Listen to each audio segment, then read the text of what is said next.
La semaine dernière, nous avons commencé à étudier dans le livre que vous avez la feuille là, sur le principe de Avat Israël.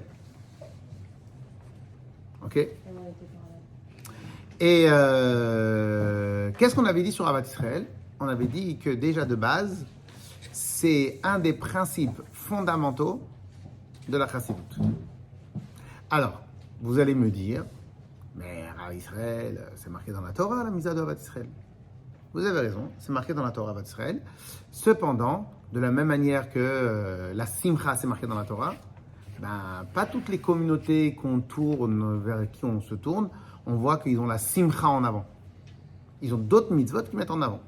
Et c'est pour ça qu'au passage, quand j'explique c'est quoi Chabad, j'explique que c'est une philosophie du judaïsme. Une philosophie du judaïsme. Pourquoi je dis une philosophie? Alors, je ne sais pas c'est quoi exactement la traduction de philosophie, mais en français, en tout cas la terminologie, mais a priori, philosophie, c'est une manière de voir. C'est une manière de voir dans laquelle on va mettre l'accent dans un domaine ou dans un autre domaine. Okay? De la même manière que quand vous êtes à la maison, il y a plein de valeurs dont vous parlez à vos enfants. Cependant, si vous regardez bien, les familles, il y a des familles où la valeur respect va être énorme, la valeur travail va être énorme, la valeur famille va être plus importante que d'autres, et pourtant toutes ces valeurs-là, c'est des valeurs qu'on a tous envie et qu'on parle tous à nos enfants. Ok? Donc, mais certaines valeurs, on va les mettre plus en avant, on va appuyer précisément dessus, plus que d'autres. On est d'accord? Et par rapport à cela, on va avoir des résultats différents. Donc en vérité, c'est une philosophie. Et quand on va discuter ensemble, une elle va dire « Ah non, moi je trouve que le travail c'est plus important que la famille c'est plus important que le respect c'est plus important qu'au-delà de tout. » Et en fin de compte, on est tous d'accord sur les notions. La question elle va être qu'est-ce qu'on va mettre en avant. Ok? Dans la Chassidut, tout le monde est d'accord avec les 613 mitzvot, la question elle ne se pose pas. Okay? La question, elle va être, pas la question, qu'est-ce que la Chassidut va amener? Qu'est-ce que la Chassidut va contenir? La dernière fois qu'on a étudié, on a commencé à étudier, parce que je crois que on avait étudié la semaine dernière, en fin de compte, on a vu que dans les piliers de la Chassidut, l'initiateur et le fondateur de la Chassidut, c'est le Baal Shem Tov. Les trois piliers de la Chassidut, c'est la Simcha, bien prier, beaucoup prier, et à Avat Israël. Avat Israël. Alors maintenant, bien prier, c'est mitzvah, mais le Baal Shem Tov, il a insisté. Une autre fois, on avait déjà fait des shiurim dessus, une autre fois, on reviendra, quel est le lien entre les trois points? Bien prier, Simcha et Avat Israël. Donc là, on va se concentrer sur le sujet de Avat Israël. Donc dans Avat Israël, et donc le Baal Shem Tov, il a considéré que Avat Israël faisait partie des piliers de son enseignement. Bien évidemment, le Baal Shem Tov était un génie de la Torah, était un grand de la Torah. On ne peut même pas s'imaginer c'était quoi la grandeur du Baal Shem Tov. Mais il a voulu focaliser le médicament du Ham Israël via 3 points. Et pour le Baal Shem Tov, le médicament qui allait réveiller le Ham Israël, c'est se concentrer sur ces 3 points. Clair? Okay? De la même manière que dans chaque époque ou dans chaque époque de nous-mêmes, en fin de compte, on n'a pas besoin de donner la même alimentation à des enfants qu'à des adultes, qu'à des personnes plus âgées, etc., etc. Et chacun doit faire attention à d'autres choses. Et en fin de compte, à l'époque où le Baal Shem Tov est arrivé, les médicaments pour l'armée Israël, c'était se concentrer sur la Simcha, se concentrer sur la prière, se concentrer sur Avat Israël. Ok? La dernière fois, on avait dit 2 points importants. Premier point, c'est que si maintenant on peut dire que l'apogée, on l'avait expliqué ce lien-là, on a dit que l'apogée de Avat Israël, c'est quoi? Le plus grand preuve d'Avat Israël. C'est quoi? En fin de compte, vous le savez, c'est de faire évoluer l'autre. Faire évoluer l'autre. De la même manière que... Alors, pourquoi maintenant je dis faire évoluer l'autre? C'est parce qu'en vérité, on pourrait se dire Avat Israël, c'est donner à manger aux pauvres. Pas mal. Avat Israël, ça pourrait être, je sais pas moi, quand quelqu'un il a une galère, je vais l'aider à ranger son pneu dans la voiture. Je vais aider. C'est très bien. La question elle se pose même pas. Ça peut être du chesed. Mais en vérité, l'apogée de Avat Israël, c'est de faire évoluer l'autre. C'est pour cela que dans les 8 ou 9 niveaux de tzedaka, je crois que c'est 8, dans les 8 niveaux de tzedaka, le plus haut niveau de tzedaka, c'est trouver un travail ou prêter de l'argent. C'est même pas donner de l'argent. Quels sont les niveaux? Vous pouvez nous donner les 7 niveaux En fin de compte, le premier niveau, il est différent des autres. Parce que dans le premier niveau, en gros, il n'y a ni donneur et ni receveur. On garde les gens à égalité. Donc ça, c'est le plus haut niveau de tzedaka. Donc donner un travail à l'autre. À partir du moment où on a mis ce niveau de côté, qui est trouver un travail ou prêter de l'argent, pourquoi les deux ils sont liés? Parce que dans trouver un travail, le gars il n'est pas redevable vis-à-vis de moi. C'est bon, je lui donner une adresse. Et après, c'est lui qui fait son travail. De la manière avec prêter, même si je lui ai prêté beaucoup d'argent, mais il m'a remboursé. Qu'est-ce que je vais lui dire quoi? Ouais, mais te rappelles, tu m'avais demandé de l'argent. Je t'ai remboursé, monsieur. Oui, très bien, qu'est-ce que tu veux? C'est-à-dire que, bien évidemment, il ne faut pas être ingrat, c'est évident. Mais en fin de compte, il n'y a même pas une position de donneur et de receveur dans prêter d'argent. Donc le kavod de l'autre, il est totalement intact, indemne, il est très haut niveau. À partir de ce niveau-là, les niveaux d'après, il y aura toujours donneur et receveur. La question c'est à combien on aura honte. Combien le receveur aura honte. C'est pour ça que le deuxième plus haut niveau, c'est quoi? Je ne sais pas qui j'ai donné, la personne ne sait pas de qui il a reçu. Vous voyez? Donc après, à partir de là, tous les autres 7 niveaux, ça va être ça. Et le plus bas niveau, c'est je sais à qui j'ai donné, la personne sait de qui il a reçu. Pourquoi c'est le plus beau niveau? Parce qu'en vérité, le donneur, le receveur va ressentir plus le poids de choses. Donc voilà. Mais sinon, c'est pour ça que le plus haut niveau, on voit bien qu'il est complètement à part. Il n'existe ni de donneur et ni de receveur. Ok? Et tous les autres 7 niveaux, ça va être ça. Est-ce que je sais à qui j'ai donné, mais l'autre ne sait pas à qui il a donné. L'autre sait de qui il a reçu, mais celui qui a donné, il ne sait pas. Donc dans la rue, il n'aura pas honte, etc., etc. Ok? Donc tout va changer, tout va jongler avec ça. Mais le premier niveau, il n'a pas. Donc en vérité, on voit bien que la Torah, elle considère que le plus haut niveau, c'est quoi? C'est le niveau de faire évoluer. Donc en fin de compte, le social et la nécessité uniquement de donner à manger aux pauvres, c'est très bien. Mais le problème, c'est que le pauvre, il reste pauvre. Donc le top du Havre Israël, c'est quoi? C'est de faire évoluer les autres. Une maman, est-ce qu'une maman ou un papa vont être jugés sur leur capacité à se faire aimer par leurs enfants? Sur leur capacité à éduquer les enfants. Et si on considère la deuxième option qui est la capacité d'éduquer les enfants, il y a des fois où ça passe, où l'enfant il ne m'aime pas. Mais je ne suis pas là pour que tu m'aimes. Je suis là pour qu'une fois que tu seras adulte, quand je te laisse sur terre, tu es quelqu'un qui est bien, qui amène du bien sur terre. Voilà, qui est quelqu'un qui amène du bien sur terre. Ah, tu m'aimes pas pendant 20 ans, je ne suis pas là pour que tu m'aimes. Je suis là pour que lorsque maintenant je t'ai rendu adulte... C'est rare quand même. Non, vous savez pourquoi c'est rare? Parce que lorsque maintenant quelqu'un a fait ça, au final, l'enfant, il aime, vraiment. Au final. Mais, ça nous facilite, à nous, les enfants, à nous, les parents, notre objectif, notre job, oui, Madame Rebecca, notre job, c'est pas que nos enfants nous aiment. Non, mais mon fils, il m'a répondu la dernière fois, parce que je lui ai dit, excuse-moi, t'as engueulé, tout ça. Après, il m'a écrit, excuse-moi, je sais que c'est pour mon bien. Ah ouais? Voilà. Je suis derrière lui, les deux doigts. Il m'a dit, ah ouais, il m'a dit, d'accord, je te comprends, maman, je sais que c'est pour mon bien. Quand ils grandissent, ils comprennent. Voilà, exactement. Ok? Et donc, si c'est comme ça avec nos enfants, si c'est comme ça avec nos enfants, c'est comme ça avec Havre Israël. Ok? Donc en vérité, tu peux donner à manger à combien tu veux à l'autre Ben Israël. Très bien, mais est-ce que tu l'as fait évoluer? Donc, et c'est pour cela que si maintenant on va dire que l'apogée de tout cela, c'est les shluchim du Rabbi, qu'en vérité le Rabbi il a envoyé des shluchim partout dans le monde pour qu'ils fassent évoluer les gens dans la Torah et les mitzvot, okay, de leur rapprocher les Bnei Israël vis-à-vis d'Akadosh Baruch Hu. Ça c'est l'apogée de Havre Israël.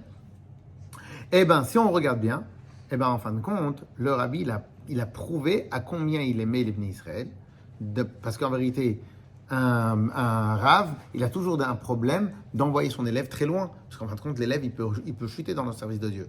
Ben, en fin de compte, le Rabbi, il a réussi à faire en sorte que pas seulement que l'élève ne chute pas dans le service de Dieu, mais c'est qu'en plus, il fasse évoluer les gens autour de lui. Okay? Et si maintenant, si maintenant on veut aller chercher depuis quand ça existe, cette notion-là de shluchim dans la chassidoute, mais la dernière fois je vous avais donné la réponse, la notion de shliach dans la chassidoute existe depuis 3 générations avant le Baal Shem Tov. Avant le Baal Shem Tov. Pourquoi je vous dis tout ça? Pour vous montrer à combien l'Ahavat Israël est ancré, fait partie de l'ADN de la chassidoute. Ça fait partie de l'ADN de la chassidoute. Okay? Et donc ce sujet-là, évidemment, il va être traité. On a vu combien de fois des rabbis chassidiques, les rabbis Chabad, etc., ils ont parlé de Ahavat Israël. Et bien évidemment, le rabbi, il en a beaucoup parlé. Le dernier Mahamar du rabbi, c'était sur Ahavat Israël, etc., etc. Et donc, en fin de compte, ce qu'on est en train d'étudier, c'est en fait pas un condensé, mais un sujet cadré qui va parler essentiellement de la vision de la chassidoute sur Ahavat Israël. Ok? Dernier point. À tel point c'est important à Ahavat Israël, je fais un résumé du dernier shiur, à tel point c'est important à Ahavat Israël, c'est qu'on a expliqué que le rabbi, dans le premier Mahamar, lorsqu'il est devenu rabbi, le rabbi a parlé de Ahavat Israël. Et rappelez-vous, je ne sais pas si vous vous rappelez de ce qu'on avait dit, le rabbi l'avait dit comme ça, c'était très sympathique. Il avait dit, en Amérique, on aime les statements, on aime les annonces, on avait dit les punchlines, on aime les punchlines, et donc, on n'est pas obligé, mais puisque maintenant on est en Amérique, on va faire comme les Américains. Et donc il a dit, il y a 3 sortes d'amour qui existent. Il y a l'amour de Dieu, l'amour vis-à-vis de Dieu, l'amour vis-à-vis de la Torah, et l'amour vis-à-vis des autres Israël. Le rabbi a dit, ces 3 amours-là, ils sont complètement attachés l'un à l'autre. Dire que tu aimes Hachem, mais que tu as un problème avec ton voisin juif, eh ben, ça veut dire que ça te prouve que ça te manque dans ton amour d'Hachem. Et si maintenant tu as amour de la Torah, mais tu n'as pas d'amour d'Hachem, c'est la même chose. Par contre, lorsque quelqu'un il aura un véritable amour pour le béni Israël, il nous sera facile de l'amener vers l'amour de Dieu et l'amour de la Torah. Okay? Et le véritable amour du Ham Israël, c'est quoi? C'est de les amener aussi vers l'amour d'Hachem et l'amour de la Torah. Donc maintenant, on va étudier pourquoi Ahavat Israël va être tellement important. Et aussi, on va voir qu'est-ce que ça veut dire Ahavat Israël. Petit à petit, on va aller travailler. Yes? Donc en vérité, et ça, c'est une des choses, et de nos jours, comme on l'a expliqué la semaine dernière, qu'en vérité, peut-être que ce qui s'est passé en Israël pendant ces 3-4 dernières années, en fin de compte, on a laissé beaucoup de place à la machloket, beaucoup de place à la discorde, beaucoup de place à tous ces trucs-là, et qu'en vérité, il y a tout d'un coup qu'il y a cette guerre-là, tout d'un coup, on se rappelle, comme quelqu'un il a dit, on se rappelle qu'on est tous les mêmes. On est tous les mêmes. Et en fin de compte, on se rappelle qu'on est une famille, on se rappelle qu'on est un seul peuple, on se rappelle qu'on est tout ça. Baruch haba dans le club.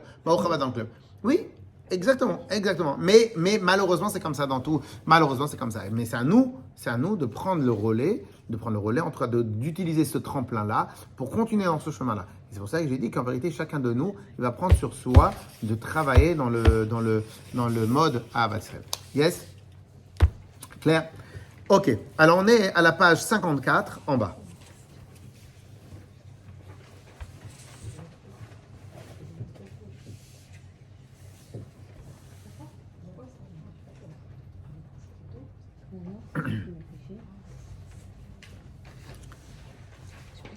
Alors, donc cette partie-là qu'on va étudier, elle va se faire en 2 parties. On va commencer d'abord par... Alors, maintenant je vous dis Ahavat Israël. Est-ce que vous pouvez m'expliquer un peu c'est quoi Ahavat Israël, d'après vous? Et là maintenant, on va passer à 2 niveaux. On va d'abord expliquer un peu c'est quoi l'amour de manière générale. Et après, on va aller bifurquer vers Ahavat Israël sous un angle encore plus puissant que l'amour normal. Ok? Donc, d'abord, on va commencer par l'amour tout simple. Ok? Au début, on a dit que si tu aimes, on a dit que si quelqu'un il se prétend aimer Hachem, mais il n'arrive pas à aimer un Ben Israël comme il faut, On a dit qu'il y a un problème dans l'amour d'Hachem. Ok? Alors, en vérité, on va commencer d'abord, pourquoi? Pourquoi? En gros, ce que je veux dire par là, on l'avait déjà dit, mais on revient dessus. En gros, ce que je veux dire par là, c'est que ton amour pour l'autre juif est un test pour savoir si tu aimes Hachem. Parce que vous, là, aujourd'hui, on est des juifs très, très simples. Donc, en vérité, pour nous, on aime les Israël et tout, etc. On ne se pose pas trop les questions. Mais dans d'autres obédiences, eh ben, l'amour d'Hachem, elle est mis en avant, l'amour de la Torah, elle est mis en avant, etc., etc. Et le problème, c'est quoi? C'est qu'ils peuvent se dire, ils aiment Hachem, très fort, mais en fin de compte, ils vont avoir un bug sur l'amour du prochain. Et bien, en fin de compte, on leur a dit, la dernière fois, on a dit, ben, si tu as un bug sur l'amour du prochain, c'est possible que ton amour d'Hachem, il n'est même pas véritable. T'imagines la honte que tu lui mets, la chouma que tu lui mets? Le gars, toute la journée, il te dit, j'aime Hachem, mais en fin de compte, il a un problème avec l'autre juif, donc il a un problème d'amour vis-à-vis de l'autre juif, et ben on lui dit, ben, si tu as un problème avec lui, c'est que de base, tu as un problème aussi d'amour avec Hachem. Ok? Donc cela veut dire que l'amour vis-à-vis des Bnei Israël est un test pour connaître la grandeur de ton amour pour Akadosh Baruch Hu. Au passage, je ne vais pas m'étaler, c'est une des techniques que j'ai utilisées à l'époque pour prouver que le rabbi était un tzaddik parfait. Pourquoi? Parce qu'en vérité, tu veux savoir si le rabbi l'aime vraiment Hachem? Regarde à combien il aimait chaque juif. Ce que le rabbi a fait pour chaque juif qui existe sur terre, aucun autre rabbi, pour des raisons de technique, Dieu préserve, je me permets de juger personne, mais aucun autre rabbi sur terre a fait. Donc la grandeur de l'investissement qu'il a fait pour chaque juif est en soi quelque part une preuve de son amour illimité pour Akadosh Baruch Hu. Le test de son amour pour Hachem va être le test pour dans la Israël. Alors maintenant, pourquoi Béhémet, on dit que aimer Hachem, la preuve d'aimer Hachem est une preuve dans l'amour du Ham Israël. Alors, ça c'est la première partie, après on va passer à la deuxième partie. La première partie va être la suivante. Alors tout à l'heure, je vous ai posé la question, c'est quoi aimer? Les gens ne savent pas. Aimer, en vérité, c'est pas le respect. Aimer, c'est à peine ce qu'on a dit tout à l'heure, faire évoluer. La notion même d'aimer, c'est quoi? C'est de s'étendre, voire avaler l'autre. S'étendre complètement sur l'autre. Ok? C'est pour maintenant, comme nous sommes des êtres humains intelligents, en général, dans notre amour, il existe aussi la notion de crainte, le respect. C'est pour cela que une mauvaise maman, c'est une maman qui va étouffer ses enfants. Donc les mères juives, quoi. Tunisien. Ouais. Alors, et donc elles vont étouffer leurs enfants. Alors, ça veut dire quoi étouffer les enfants? C'est en fin de compte ne pas les laisser exprimer leur propre capacité, leur propre épanouissement. Pourquoi? Parce qu'en vérité, je vais avoir que l'amour sans le respect. Mais cela veut dire que l'amour de base, c'est quoi? C'est s'étendre complètement sur l'autre. Parce que comme c'est pas le sujet directement, mais l'idée même de l'amour, c'est s'étendre, c'est la traduction, c'est s'étendre et s'approprier l'autre complètement. Ça, c'est l'idée même de l'amour. S'approprier l'autre complètement. Ça, c'est l'idée de l'amour. Quand l'amour, donc Ahava, il est entière à 100%, elle peut être destructive.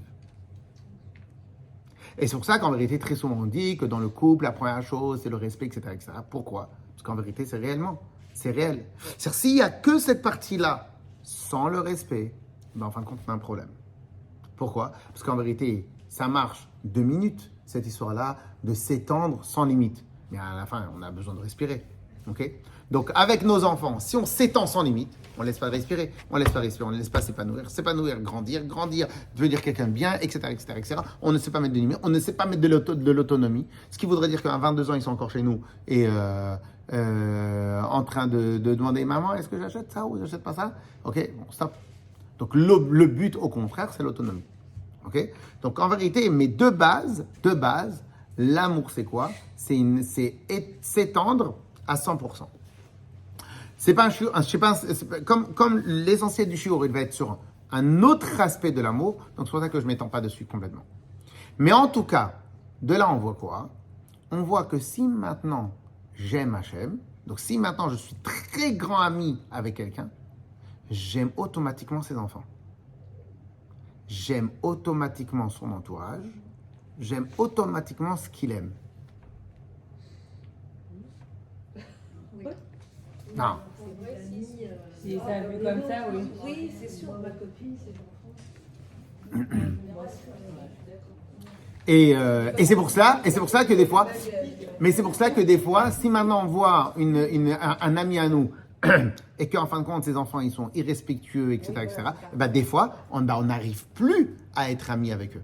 Et ben en fin de compte on va mettre des distances. On va mettre des distances, pourquoi? Parce qu'en vérité, comme ça ressemble pas à ce que moi j'aime, donc automatiquement il y a un problème. Mais dans l'absolu, mais avant preuve du contraire, c'est-à-dire avant preuve que je vois qu'il y a un fossé entre moi et l'autre personne, en vérité pas parce que je l'aime pas, mais parce qu'en fin de compte, je ne peux pas laisser mes enfants côtoyer des enfants qui n'ont pas les mêmes valeurs que nous, pour X raisons, parce qu'elle n'a pas réussi de son éducation, parce que pour X raisons, mais en tout cas, la base de l'amour, c'est quoi? C'est j'aime tout ce que l'autre aime. J'accepte tout ce que l'autre accepte. Pourquoi? Parce qu'en vérité, la base de l'amour, c'est l'expansion, s'étendre et s'approprier ce que l'autre a fait et.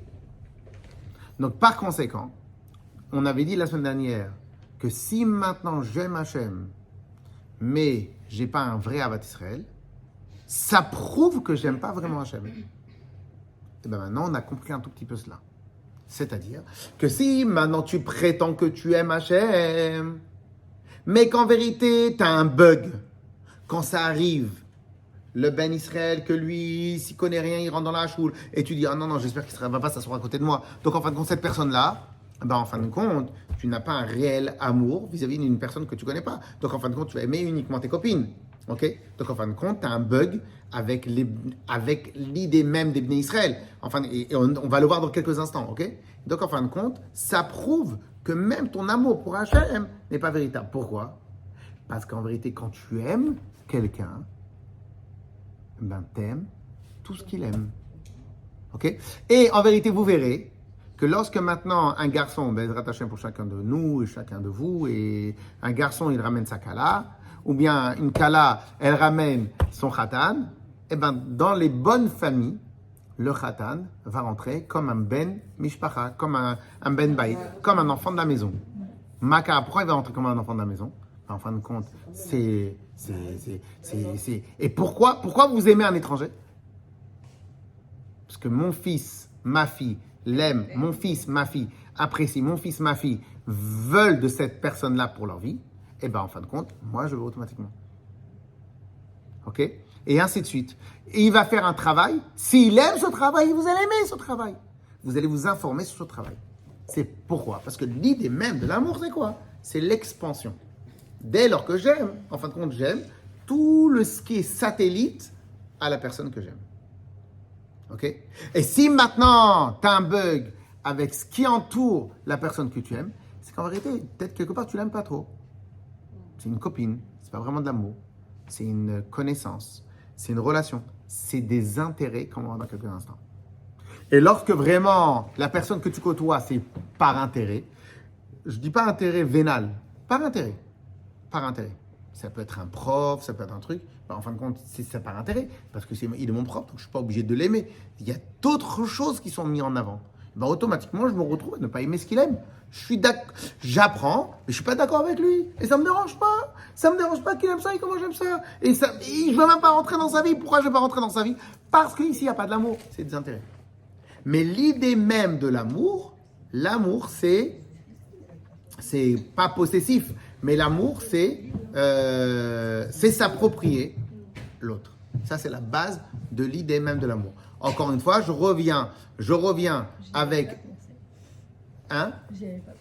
Je reviens sur l'idée de l'amour, normalement, chez les gens normalement constitués, dans lequel on doit mettre aussi le respect. Et le respect dans l'amour, c'est le côté yira. Donc en fin de compte, la Chassidut nous apprend qu'en vérité, un amour à 100%, il est négatif. Dans l'amour, il doit y avoir aussi la crainte. La crainte. Et c'est quoi la crainte? C'est la crainte. Dans le cas d'Hachem, c'est la crainte d'Hachem. Et dans le cas d'autre chose, c'est la crainte. Maintenant, cette crainte-là, c'est ce qui va nous donner le réflexe de garder l'autonomie et l'entité de l'autre. Mais un amour qui n'a pas de crainte, ben c'est un amour qui peut devenir étouffant. Ok? Mais ça, c'est lorsqu'on est idiot, lorsqu'on n'est pas normalement constitué. Ok? Mais sinon, normalement constitué, j'aime à 100% tout en respectant l'autre. Mais comme tu aimes à 100%, donc automatiquement, tu aimes l'entourage. Et si maintenant tu n'aimes pas l'entourage, c'est quelque part, c'est que ce que tu aimes, c'est par intérêt. Encore une fois, ne pas confondre à chaque fois intérêt vénal. Ça peut être intérêt de travail, donc en vérité,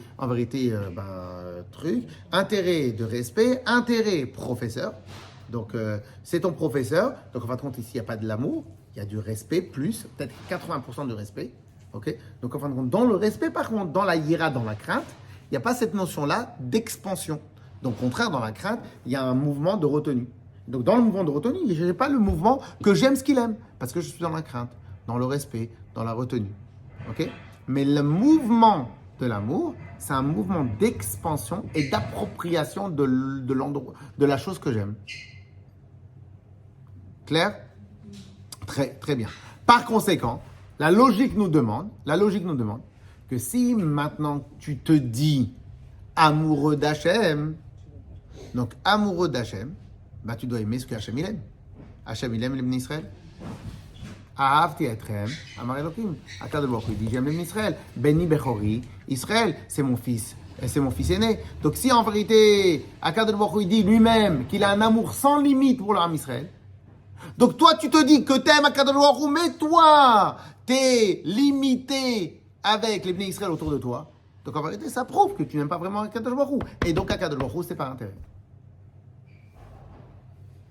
Dur ou pas dur? Dur, hein? On va y arriver dans quelques instants, on va travailler. On a juste au début.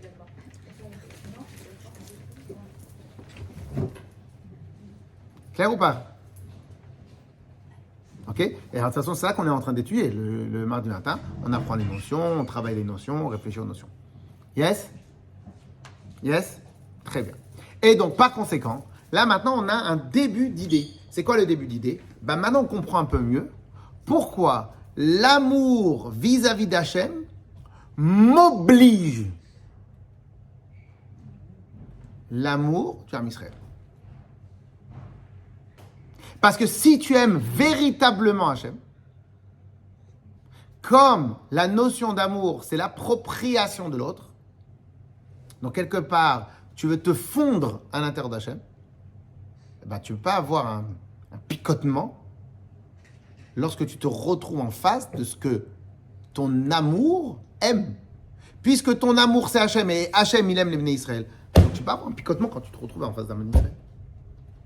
En fin de compte, tu dois être totalement à l'aise. Tu dois vraiment avoir envie de te connecter avec tous les Bnei Israël. Le rabbi précédent, il est... Lui se comporte mal, il faut haïr le mal en lui. C'est parce que je me dis, c'est dur quand il y a quelqu'un qui se comporte mal. Moi, je sais pas là. Première de la classe. Vous pourrez passer à la place ici. Alors, et c'est pour ça qu'une fois, le rabbi précédent, il a dit, que puis-je faire?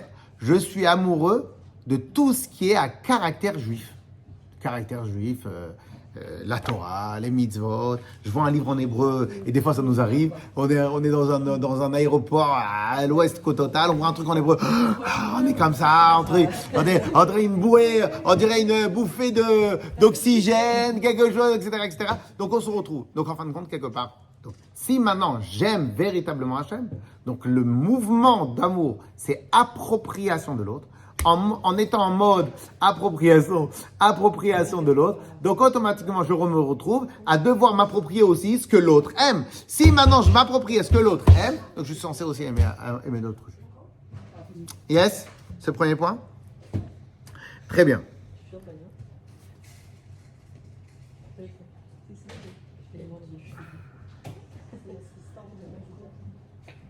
Mais maintenant, on va voir qu'il y a un niveau supplémentaire à cet amour-là, qui est lié avec l'histoire de l'intérêt, mais on va travailler sous un autre angle. Alors, il y a un amour supplémentaire à cet amour-là.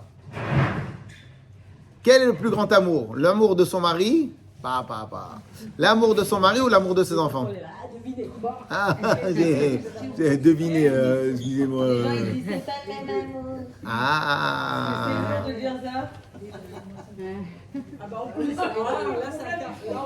Alors, hein? Je vais dire son mari. Non, je pense pas qu'il va dire ça. Moi, le problème, il se pose même pas. Ah, voilà. Alors, et madame a voulu en disant une blague, elle a dit, ouais, il y en a qui disent que c'est pas le même amour.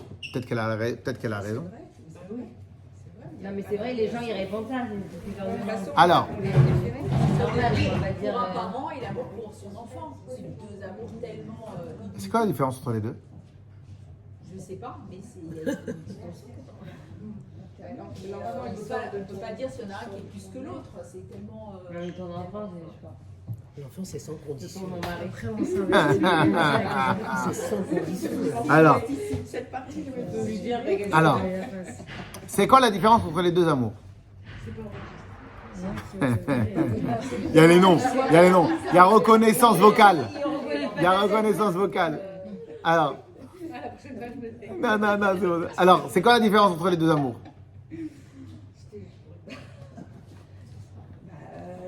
Nos enfants, c'est les enfants, ils viennent de nous. Les enfants, c'est sans condition. Il n'y a pas de. Une pièce rapportée. Mais après, je pense pas qu'il parle de ce sens. Je pense qu'il dit. En fait, on leur apporte la même chose, entre guillemets, dans le sens où on les aide à devenir les meilleurs d'eux-mêmes, par exemple, mais même votre mari, en vrai. Même notre mari.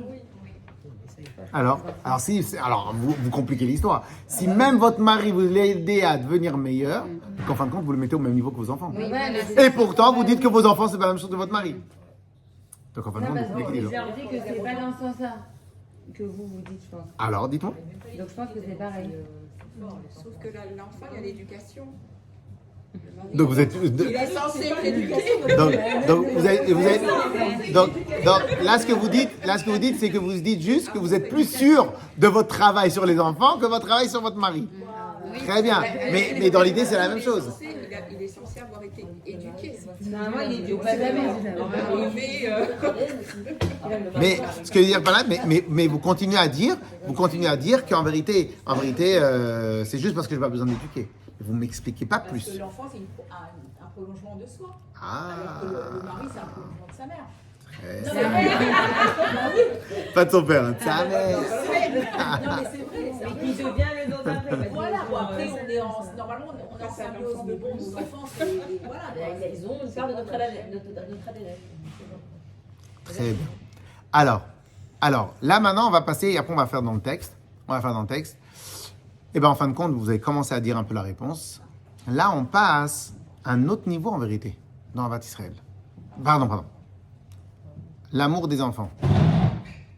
C'est quoi qu'il arrive, madame a très bien peut-être dit, c'est qu'en vérité, le mari, c'est une pièce rapportée.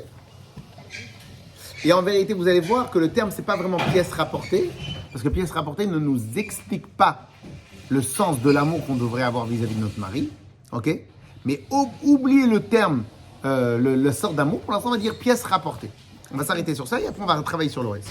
Par contre, les enfants, c'est tout le contraire de pièce rapportée. C'est quoi les enfants? C'est nous. C'est nous-mêmes. Ah, c'est Une nous-mêmes. partie de nous. C'est nous-mêmes. C'est une partie aussi du mari. Ouais, mais... On oublie ça. Alors, donc,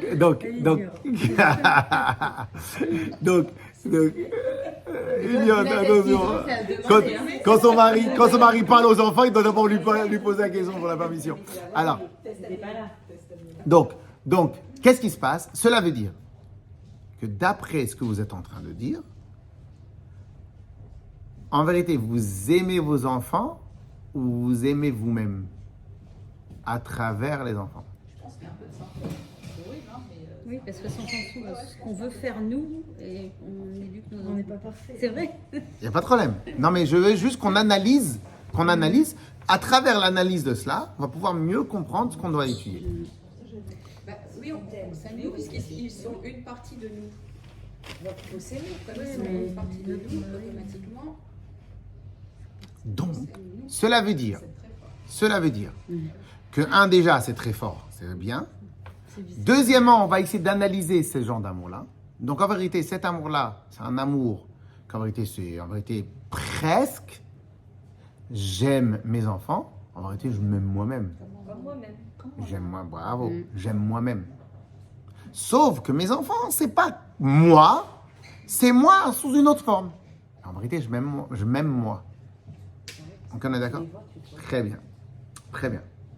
Alors, on continue un peu plus, on va aller plus loin dans cette histoire-là. alors, excuse-moi, alors, ça veut dire qu'une femme qui a parfois un problème psychologique, qui n'arrive pas à s'aimer, s'assumer, il y en a, hein, il y a certaines femmes. Donc, c'est-à-dire qu'elle n'est pas apte à aimer ses enfants, je pense. Des fois, si la notion de s'aimer soi-même. De toute façon, en vérité, les gens ils cherchent toujours le bonheur à l'extérieur. Mais des fois, les gens qui ont du mal aux notions vis-à-vis d'eux-mêmes, vont avoir du mal aux notions vis-à-vis des autres. Oui. Je pense, j'imagine. Ou bien, ça sera. En fin de compte, la notion, elle est malade chez elle. Donc, si la notion, elle est malade chez elle, elle va être malade ailleurs. Mais bon, après, ça, c'est une pathologie. Donc, si maintenant j'aime mes enfants, mais en vérité, j'aime pas mes enfants, je m'aime moi-même. Sauf que mes enfants, ils sont sous un autre. Donc, j'ai une question à vous poser. Ben alors, ça n'a rien à voir avec l'amour vis-à-vis d'un mari. Parce que je ne peux pas dire la même chose avec mon mari. J'aime moi-même. Mais non, c'est pas moi-même. Parce que là, c'est officiel, c'est quelqu'un d'autre. Donc là, je ne sais même pas si on va l'appeler vraiment amour. Mais pourquoi pas? Pour l'instant, on va travailler, on va l'appeler amour, ce truc-là. Ok? Je ne sais même pas si on peut vraiment l'appeler amour, mais on va l'appeler. En tout cas, ce qu'on est en train de dire, c'est que j'aime mes enfants comme je m'aime moi-même. Quand je m'aime moi-même, ça s'appelle quoi? Alors, pour l'instant, on va utiliser le terme amour, ou bien tout à l'heure, comme vous avez dit, un amour inconditionnel. Quelle est la traduction? Parce que je m'aime d'un amour inconditionnel. Quand je m'aime moi ou mes enfants par dérivation, je ne sais pas comment dire, ok, d'un amour inconditionnel, qu'est-ce que ça veut dire inconditionnel dans notre cas? Pas de limite. Quoi dire? Qu'est-ce que ça veut dire d'autre? Pas de limite, très bien. Quoi d'autre? Mais hein? On n'attend rien en retour. Quoi d'autre? Ah, bravo! Bravo! On aimera aussi ses défauts. Qu'est-ce qu'on peut rajouter? On lui pardonnera tout. Hein? On lui pardonnera tout. Très bien. Donc ses défauts. Qu'est-ce qu'on pourrait rajouter? On fera en sorte qu'il est meilleur que ses défauts. Très bien. Mais venons, on essaye d'amener, de mettre en parallèle comment on arrive à aimer quelque chose et comment on aime nos enfants à nous. Comment on arrive à aimer quelque chose? Ben, quasiment tous les amours qui existent sur Terre démarrent par l'appréciation des valeurs. Des valeurs qui vont aussi nous intéresser à nous. C'est pour ça qu'en vérité, très souvent, une fois pendant un cours, j'avais expliqué que la blague dans le terme « aimer », c'est qu'en vérité, j'aime mon mari, j'aime mes enfants, et j'aime le poulet, j'aime le poisson, j'aime la pizza. Donc c'est vraiment rigolo d'utiliser le terme « aimer » dans tous ces amours-là. Ça ne veut rien dire même. C'est même une blague, c'est même honteux. Donc en vérité, le vrai terme qu'on devrait dire pour le manger, j'apprécie. Ça veut dire quoi, j'apprécie? C'est-à-dire, il y a quelque chose dans le goût de telle et telle chose qui m'intéresse à moi, etc., etc. Donc en vérité, dans le mot j'apprécie, on voit bien qu'ici, on parle d'intérêt. on parle d'intérêt. Ce qui veut dire par là, ce que je veux dire par là, c'est que quasiment tous les amours de la terre, à part nos enfants, tous les amours de la terre, c'est quoi? C'est-à-dire que ce que j'aime, je fais une analyse des intérêts que je peux porter. De plus, les intérêts doivent être similaires ou doivent me compléter ou doivent être intéressants pour moi. Et dans cela, je vais développer l'intérêt que j'ai vis-à-vis des choses que j'aime. Et c'est pour cela que quasiment tous les amours qui existent sur Terre sont des amours, entre guillemets, par intérêt. Plus toi, tu as une manière noble de réfléchir, plus ton amour va être vers les choses nobles. Plus tu es vénal, alors je ne connais pas bien la définition de vénal, mais on va dire vénal, c'est quelqu'un qui est intéressé qu'au matériel. Ouais. Plus tu es vénal, eh ben, plus ton amour va se porter sur les choses vénales. Plus tu es superficiel, plus tu vas diriger ton amour vers les choses superficielles. Parce que là va être ton intérêt. Donc en vérité, le premier sort d'amour qu'on côtoie quasiment à 100% dans nos vies, c'est une sorte d'amour qui est totalement lié aux intérêts vers lesquels je porte mon intérêt. Plus je suis quelqu'un de raffiné, plus je vais aimer les choses raffinées. Plus mon intérêt, plus ma nature va être noble, plus je vais être attiré par les choses nobles. Quelqu'un qui va avoir une nature héroïque, noble, altruiste, eh ben, il va être intéressé par toutes les personnes altruistes. Il va se compléter par toutes les personnes qui ont de la valeur du travail, etc., etc. Donc par des valeurs, etc., etc. Mais quoi qu'il arrive in fine, ça sera toujours un intérêt vis-à-vis des qualités. Même si les qualités sont plus importantes que les défauts, je vais accepter les qualités et je vais accepter aussi les défauts. Si par contre, les défauts vont dépasser les qualités, écoute-moi bien, on était copains jusqu'à maintenant, là maintenant ça ne m'a plus.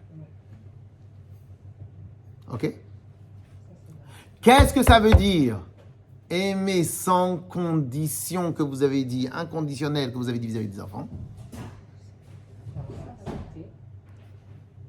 C'est qu'on a dépassé totalement l'idée de l'intérêt, de l'appréciation, de la valeur, etc., etc.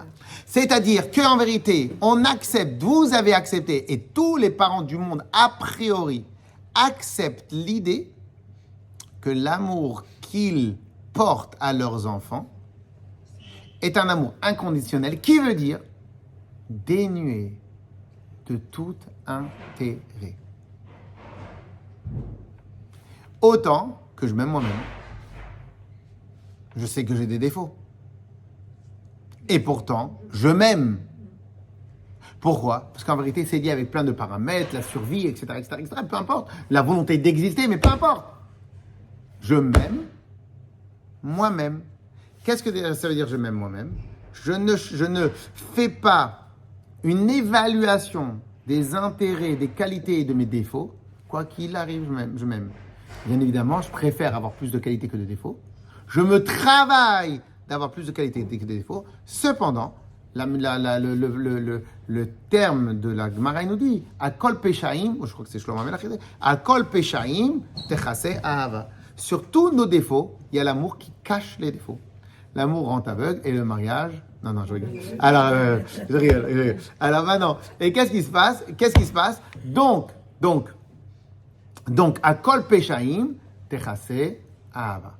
Cela veut dire qu'à un certain moment, cet amour-là, en tout cas cette sorte d'amour-là, de ce qu'on appelle inconditionnel, qu'est-ce que ça veut dire? C'est quoi la traduction du mot inconditionnel? Pas seulement que j'aime sans condition, c'est pas ça le terme. La vraie traduction de inconditionnel, c'est que mon amour n'émane pas de conditions, de qualité, d'intérêt, de paramètres. Il n'y a pas de paramètre qui s'associe et qui me augmente le niveau d'amour, qui me diminue le niveau d'amour. Ces paramètres-là n'existent pas. Clair? Et c'est ça le terme, l'amour sans condition, que vous avez voulu dire tout à l'heure aux enfants. Et donc, quelque part, tous les autres sortes d'amour qui existent sur Terre sont des amours d'intérêt. Surtout ne répétez pas votre mari, sinon on va avoir des problèmes. Mais quoi qu'il arrive, c'est ça. Quoi qu'il arrive, c'est ça. Alors bien évidemment, il y a un moment où plus on avance dans le mariage sûrement, et plus les intérêts se fusionnent, et à ce moment-là, en fin de compte, on parle d'une seule voix. Mais ça ne pourra jamais être comme avec les enfants. Que ce soit pour la maman ou que ce soit pour le père. Quoi qu'il arrive, ça ne pourrait jamais être comme les enfants. Parce que les enfants sont une prolongation de nous-mêmes. Et donc, c'est une sorte d'amour qui n'est pas un autre amour. Et donc, dans le terme de la Chassidut, ça va être que tous les amours proviennent de l'intellect, alors que l'amour des enfants ne provient pas de l'intellect. Je pensais qu'ils sont censés le mari et la femme devenir Achad. Alors, j'ai expliqué. Quand ce sera fusion. Madame Khani, elle a dit que on est censé, dans le mariage, être Echad, un.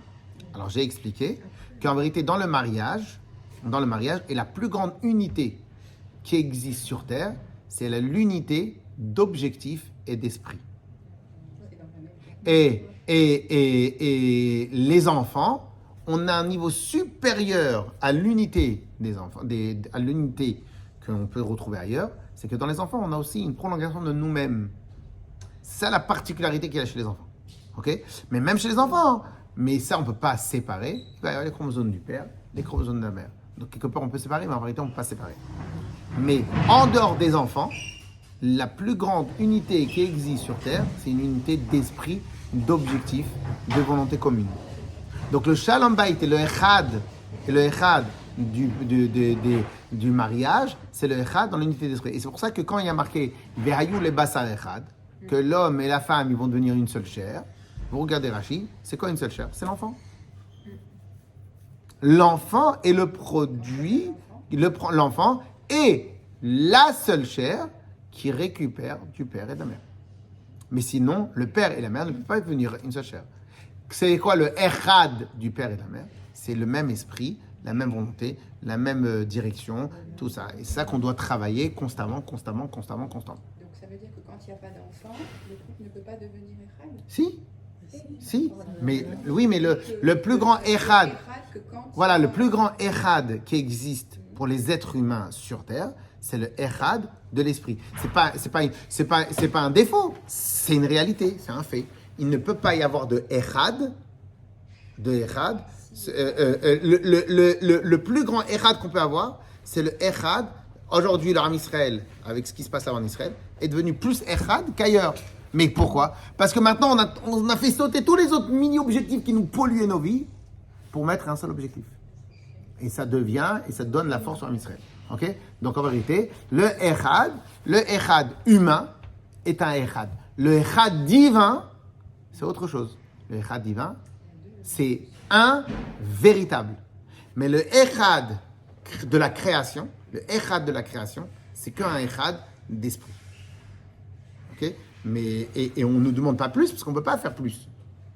Et le niveau au-dessus, c'est le niveau des enfants, où c'est l'unité des deux. Ok? Mais encore une fois, et même l'unité des deux, elle va se retrouver dans l'enfant, mais pas obligée entre les deux. Un homme et une femme, ils peuvent avoir acheté un appartement à deux. Donc l'appartement, il appartient aux deux. Okay? Et au passage, juste comme ça pour la blague, de nos jours, j'ai toujours peur de le dire, mais de toute façon c'est comme ça, d'aujourd'hui, pourquoi dans les Kiddushin, lorsqu'un homme se marie avec sa femme, il donne la bague? Qu'est-ce qu'il dit dans la bague? Non. L'unité. Même pas. Hein? Oui, Tu m'es consacré. Tu m'es consacré. Et en vérité, les termes techniques et halachiques de cela, on ne va pas rentrer dans les détails, c'est une sorte d'acquisition, un transfert de propriété. Une dame, elle a certaines propriétés qu'elle transfère à son mari. Comme un achat. Alors pourquoi on dit ce terme achat? Pourquoi on dit ce terme achat? Parce qu'en vérité, de la même manière sur Terre, la seule possibilité de rentrer deux entités en connexion, c'est l'acquisition. On n'a pas beaucoup de manières de rentrer deux entités. Je vous donne un autre exemple. Un homme et une femme ne sont pas mariés. Ils vivent ensemble, ils ont des enfants. Les enfants sont en commun, mais les deux, ils n'ont rien en commun. J'achète un appartement avec une dame. Une personne achète un appartement avec une dame. Et cet appartement-là, en fin de compte, même avec la dame, il va avoir des enfants. L'appartement est en commun. Les enfants sont en commun. Mais les deux, ils n'ont rien en commun. La choupa, elle fait en sorte que même les deux vont avoir en commun. Comme chez les non-juifs, et même en réalité chez les juifs qui ne se marient pas à travers la choupa, en fin de compte, comment ça marche un divorce? Comment un non-juif, il divorce de sa femme à pied à la. Parce que même chez les non-juifs, il y a un principe de mariage. Ok? Comment un homme et une femme non-juive divorcent d'après la halakha? C'est un homme qui c'est par un avocat, un homme qui Oui, parce que Non, d'après la halakha, d'après la halakha. il lui rend sa bague. Il passera. Elle reprend sa bague. Un texto, Mais chez nous, c'est comme M. le Hollande, il gars a qui fait. nous- Merci pour ce moment. Ouais, donc il n'y a rien. C'est- Un texto. Pourquoi un texto? Parce qu'en vérité, leur mariage, comme il n'y a pas la choupa et les kiddushin, comme il n'y a pas la sorte de consacration, donc leur mariage est la volonté de faire quelque chose ensemble. Si maintenant je ne veux plus, le mariage se dissout. Donc d'après la halakha, une femme non-juive mariée à un homme non-juif, leur divorce, ils peuvent divorcer avec un texto.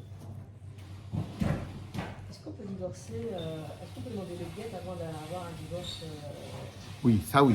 Ça oui. Mais une femme ne peut pas être divorcée dans la Torah s'il n'y a pas de guet. Donc il peut y avoir, ça c'est des raisons techniques, mais le divorce de la halakha, le divorce de la Torah, c'est le divorce par le guet. Et s'il n'y a pas de guet, ou bien tuer le mari, comme vous voulez. Non, je rigole. Donc le divorce, c'est en vérité, il y a deux manières comment un homme et une femme se séparent. Ou bien la mort du mari à 120 ans, ou bien le guet. Donc, un texto ne suffit pas. Et des fois, les personnes qui ne sont pas du tout religieuses, ouais, mais séparation de corps et tout, etc., depuis des années, ça change rien. Et c'est pour ça que c'est très difficile pour les rabbinim en Israël, que si un homme, il vient, il ne donne pas signe de vie, et que la femme, elle n'est pas divorcée. C'est une catastrophe. C'est une catastrophe. Parce que, maintenant, on va se plaindre pour les droits de la femme, tu peux te plaindre jusqu'à demain, mais c'est inhérent au système de base. Le système de base, pour connecter l'homme et la femme, on est obligé de passer par la consécration. Donc le divorce ne peut pas être un texto. Le divorce est obligé d'être une déconsécration. Et la Torah, elle a considéré que la déconsécration, c'est par le guet.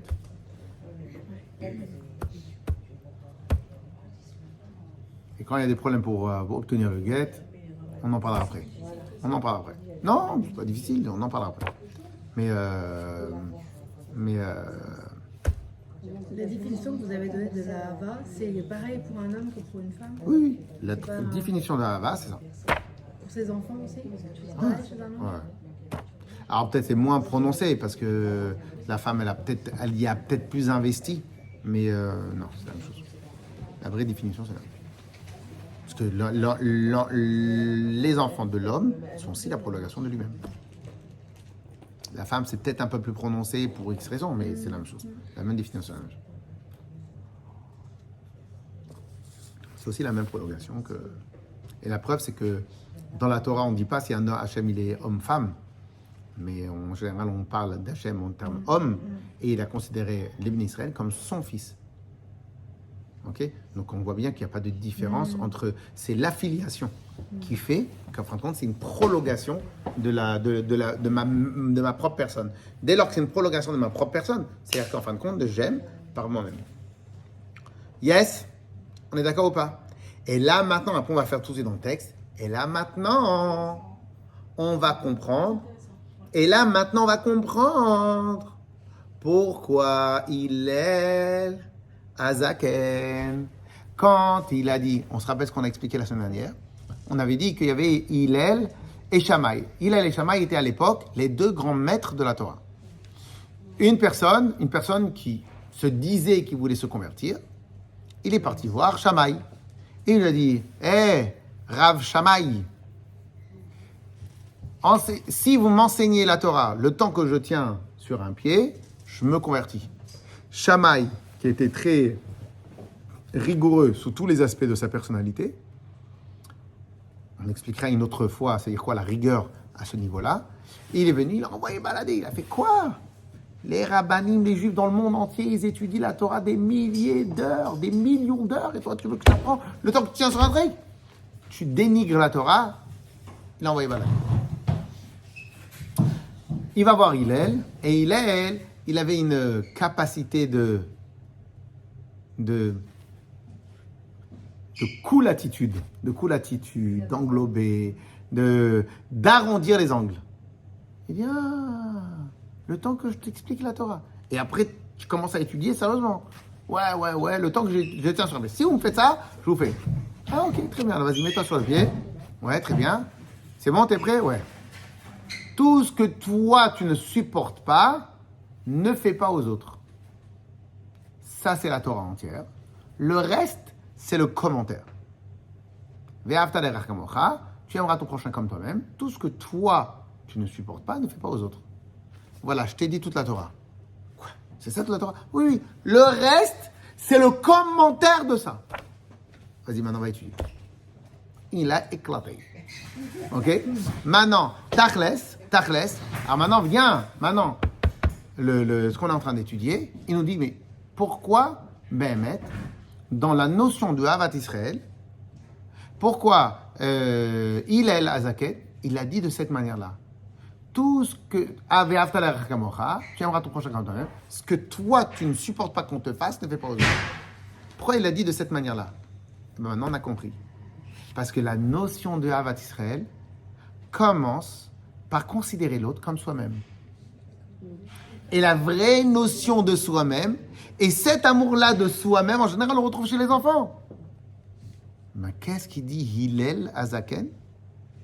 Tu dois pouvoir développer ton amour pour l'autre comme l'amour pour tes enfants, comme l'amour pour toi-même. Comme toi, tu t'aimes, comme ça, tu aimes l'autre. C'est dur. Hein?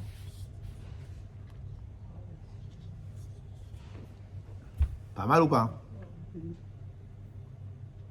fait un peu dans le texte. Et là,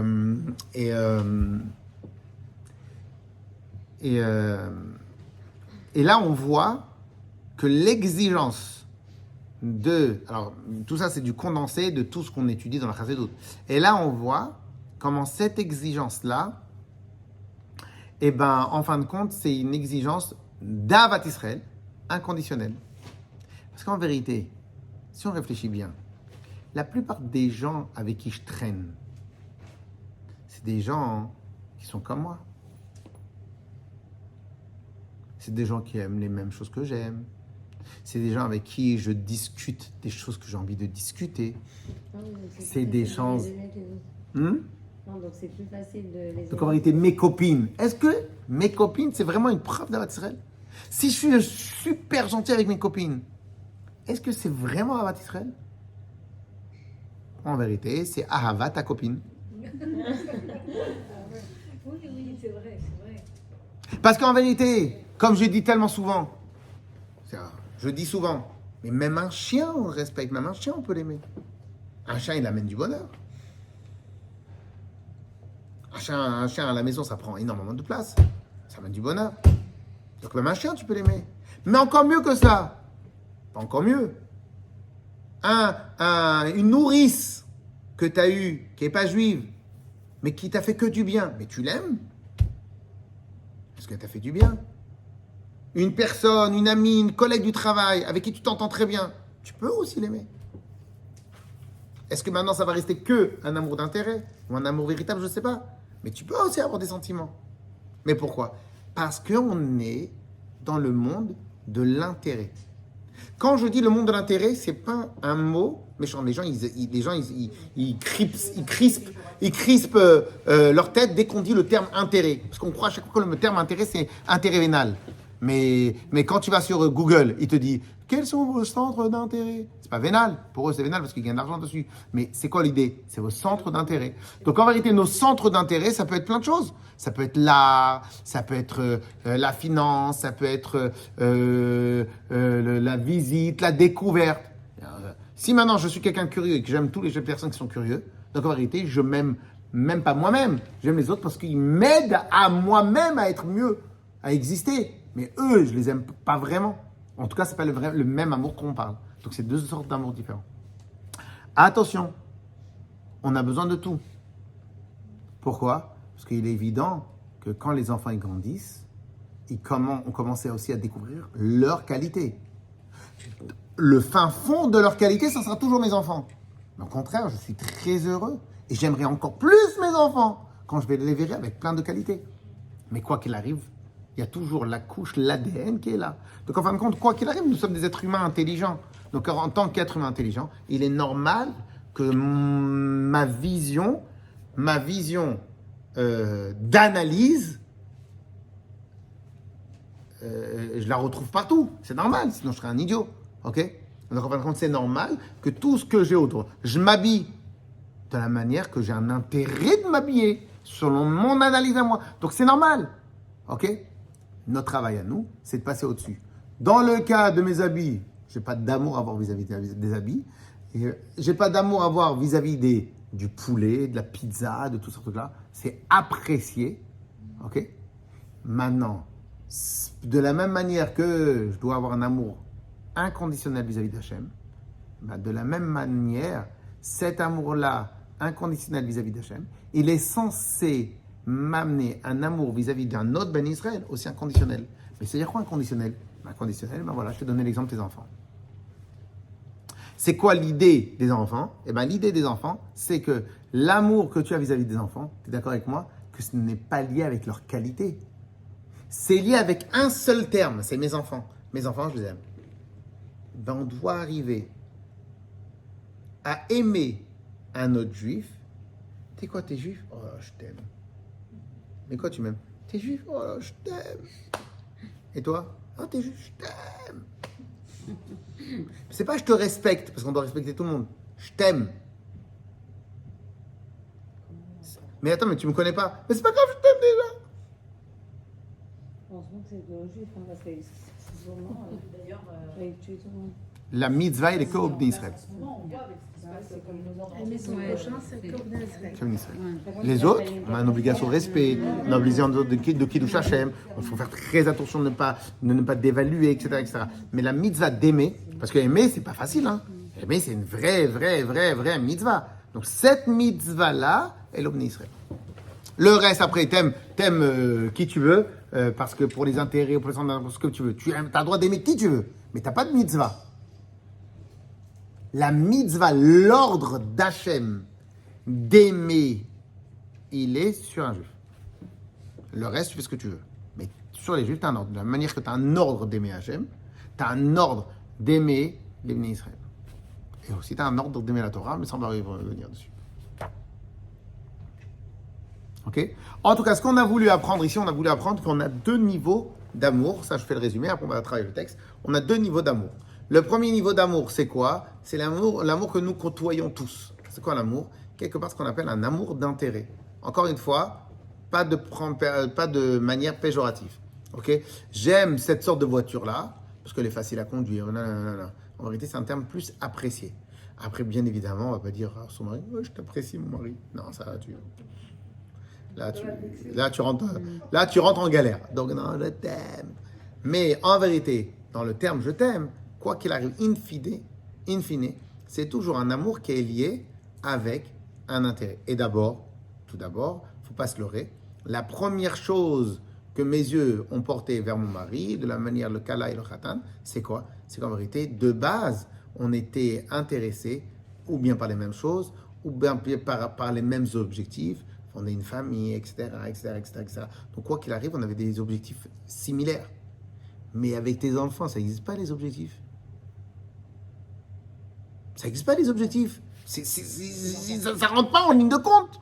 Donc tu vois bien que quoi qu'il arrive, tous les amours qui existent sur Terre, en dehors de tes propres enfants, c'est des amours qui sont liés avec une analyse, une appréciation. Ok? Le but d'arriver dans le Shalom Bayit, c'est d'arriver au Echad. Et ce Echad-là, c'est lorsque maintenant absolument tout fusionne, les intérêts, les centres d'intérêt, les objectifs, la manière comment on voit, etc., etc., etc. Et plus on arrive à cela, ben plus on est fort à l'intérieur du couple, plus on est fort dans l'éducation, plus on est fort dans tout ce qui se passe autour de nous. Ok? Mais quoi qu'il arrive, c'est ça. Par contre, ça c'est bien avec tout ce qui existe en dehors de nos enfants. Dans nos enfants, eh ben là c'est plus la même. Dans nos enfants, on a un niveau supérieur. C'est laquelle? C'est qu'en vérité, on est au-delà de l'intérêt. Et donc, où est-ce qu'on retrouve ça? Pour nous-mêmes. L'amour qu'on a vis-à-vis de nous-mêmes, avec moi-même, c'est un amour qui est inconditionnel. Qu'est-ce que ça veut dire le mot inconditionnel? Parce que le terme, le meilleur terme, c'est pas inconditionnel. C'est sans intérêt, on va dire. Le vrai terme, c'est sans intérêt. Inconditionnel, c'est plus puissant, mais le vrai terme technique, ça serait sans intérêt. C'est quoi sans intérêt? Je ne base pas mon amour vis-à-vis de moi-même par rapport à des centres d'intérêt. Je m'aime moi-même par définition, point à la ligne. Donc il n'y a pas d'intérêt, il n'y a pas d'appréciation, il n'y a pas d'analyse, il n'y a pas de logique qui se cache derrière cet amour. Ben, j'aime de cette même manière mes enfants. Ok, alors on te demande d'aimer de cette même manière tous les bénis Israël que tu côtoies. Wow, c'est difficile. Très bien, mais c'est ça qu'on te demande. Alors maintenant, on comprend pourquoi Hillel Azaken, qu'est-ce qu'il a dit?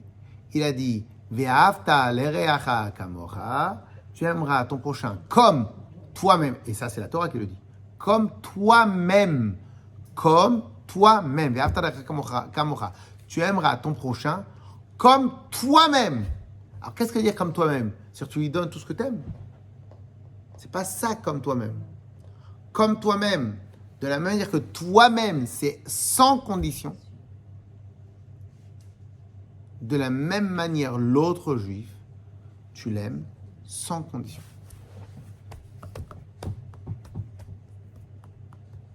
C'est chaud, hein?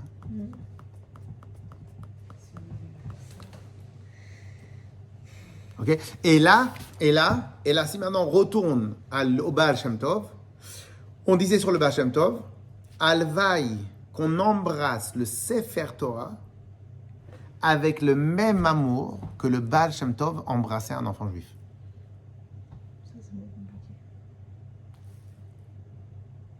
Donc en fin de compte, le Baal Shem Tov, lui, il était connu pour son amour incommensurable et illimité pour tout le béni Israël.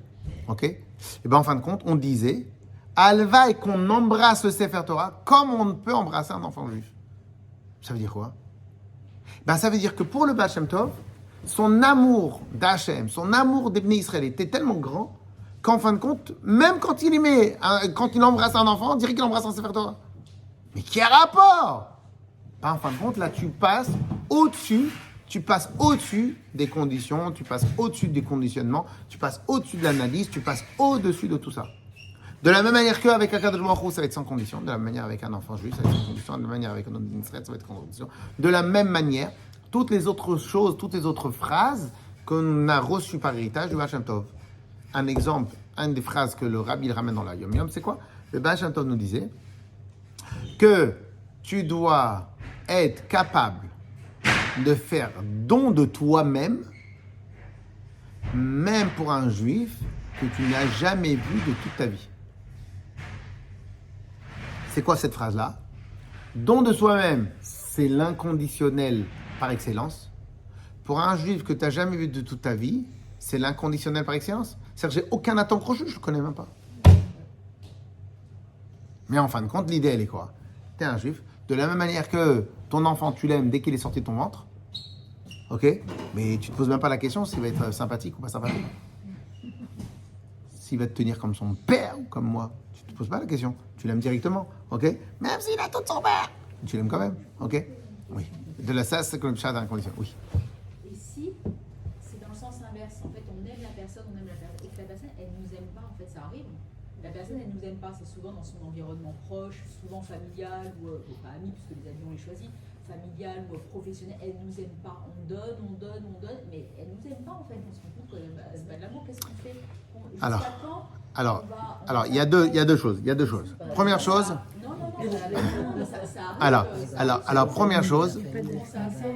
Première chose.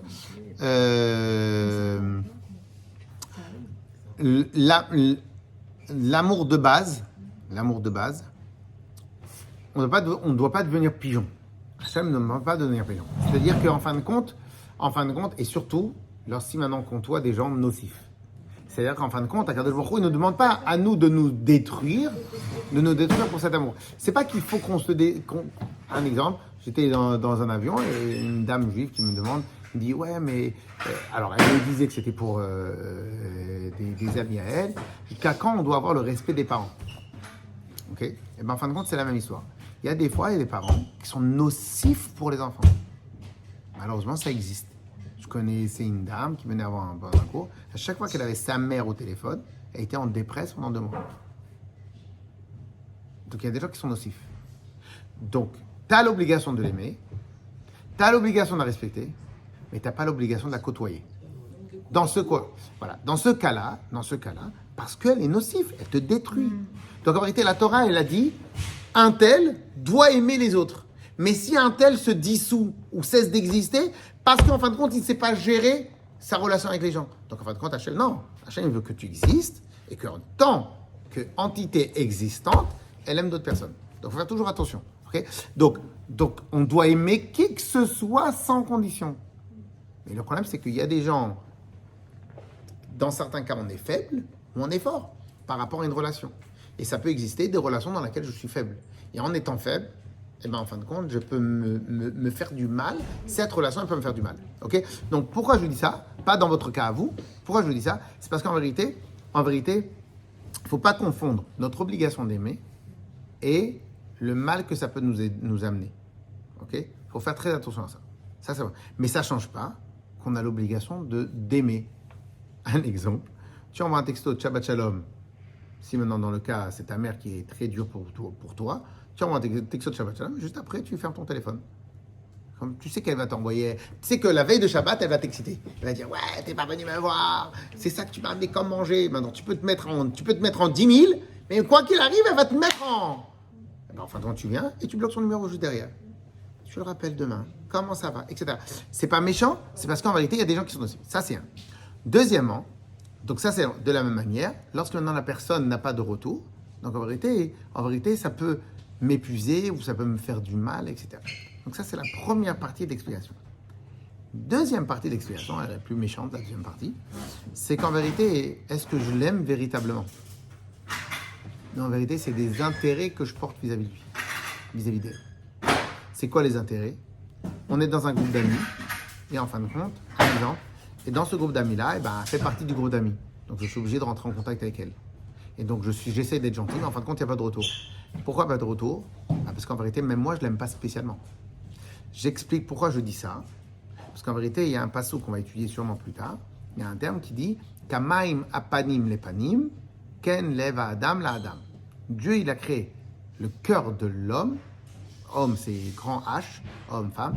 Le cœur de l'homme, que tel que je projette mes sentiments, en face, il fait le miroir de mes sentiments. Donc si je l'aime véritablement, il ressent que j'ai un amour. Cependant, il y a des gens qui ne savent pas l'exprimer autant. Donc en fin de compte, c'est plus... En fin de compte, je ne dis pas que c'est compliqué, mais il faut analyser chaque chose. Il y a des gens, il y a un cas, la personne, je ne pense pas qu'il va écouter la vidéo, mais un cas. Un Tunisien, je ne sais pas si c'est un Tunisien, mais un jeune Tunisien, donc très expressif.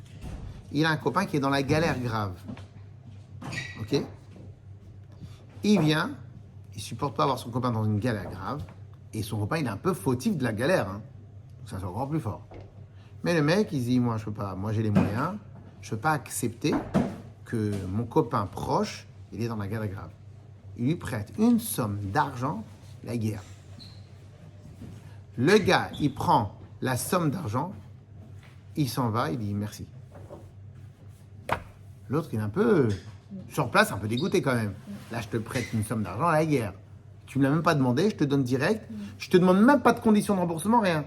Tu te débrouilles, je veux que tu te sentes bien. Ok? L'autre, c'est un shken. Un hashké. Très bien. Non, pour que vous compreniez. Donc, sur place, il me dit comme ça. Sur place, j'ai rien dit, mais j'étais quand même étonné. Maintenant, le gars, c'est un hashké, c'est-à-dire zéro sentiment ostentatoire. La guerre. Ok? La guerre froide tout le temps. Alors maintenant, qu'est-ce qui se passe? Il rentre chez lui, il reçoit un texto de son copain. Vraiment, ce que tu as fait pour moi, personne n'a fait comme ça. Il lui donne vraiment il lui fait une marque vraiment d'affection, de reconnaissance. Mais sur place, il ne pouvait pas s'exprimer parce qu'il ne sait pas faire ça. Il ne sait pas s'exprimer, il ne fait ça. Donc, vous voyez, donc en fin de compte, chaque chose, il doit être jugé par rapport à son truc. Donc, si maintenant c'est une personne que sa manière de retour, c'est celle-là, ben, on ne peut pas lui demander de changer sa matière de retour pour nous. Donc, il y a plusieurs paramètres. Hein? Bien sûr, il y a des gens qui ont honte, il y a des gens qui ne savent pas. Chez les Ashkénazes, l'ostentatoire, les gens, ils sont très discrets chez les Ashkénazes, et donc ils ne savent pas faire comme ça, etc. Donc, mais donc, voilà, il y a plusieurs paramètres, mais on pourrait dire que le paramètre de base, c'est quoi? Si j'aime véritablement l'autre même. Et des fois, mon amour n'a pas été véritable. Maintenant, c'est tout ce que je peux faire pour l'instant. Donc, c'est comme ça. J'essaierai de m'améliorer. Et si je vois que cette personne-là, il n'y a pas le retour, donc je m'épuise pour rien. Et des fois, je mets mon intérêt dans cet amour-là, alors que peut-être je peux mettre ce même déploiement de sentiments vis-à-vis d'une personne, que je pourrais être plus productive. Ok, plus productive. Donc après, à nous aussi de savoir gérer ça. Et peut-être que plus tard, quand je serai un peu plus âgé ou quand je serai un peu plus indifférente, eh ben, je pourrai revenir vers cette personne-là. Mais bon, après c'est comment nous on va gérer, nous nos sentiments, comment on va gérer nous les personnes qui nous côtoient, comment on va gérer tout ça. Mais voilà. On a dit beaucoup de choses aujourd'hui. Adek.